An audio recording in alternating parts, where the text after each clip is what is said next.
মেয়ে মানেই তুমি খারাপ, মেয়ে মানেই তুমি বাজে, মেয়ে মানেই তুমি মিথ্যাবাদী, মেয়ে মানেই তুমি প্রতারক, মেয়ে মানেই যত দোষ তোমার। আসলে হ্যাঁ, মেয়েদেরই যত দোষ হয়, কারণ কি জানেন? কারণ মেয়েরা বিনা স্বার্থে ভালোবাসে, মেয়েরা বিনা স্বার্থে বাবা মার সংসার চালাতে চায়, বিনা স্বার্থে চায় যে ওর ফ্যামিলিটা ভালো থাক, বিনা স্বার্থে চায় ওর ভাইয়েরা ভালো একটা পর্যায়ে পৌঁছাক।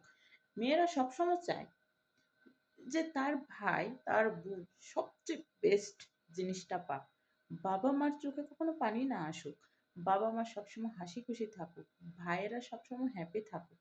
কিন্তু মেয়েরা কখনো সেটা পায় না যেটা তারা চায়। কি চায় জানেন? একটু ভালোবাসা, একটু সম্মান।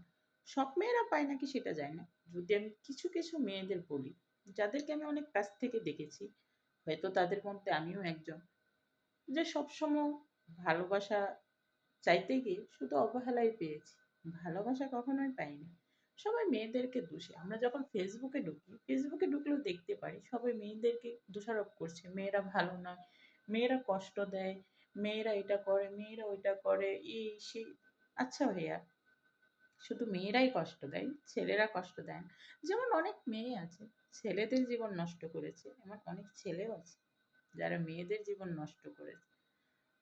তো কেন একজনকে আরেকজন দোষ দেয়? কেউ কেউ একটু বুঝতে চায় না, শুধু কষ্ট দেওয়ার জন্য ওটা করে লাগে। সবার কাছে একটা অনুরোধ, কাউকে সম্মান করতে পারি আর না পারি, কাউকে অপমান করার অধিকার আমাদের নেই।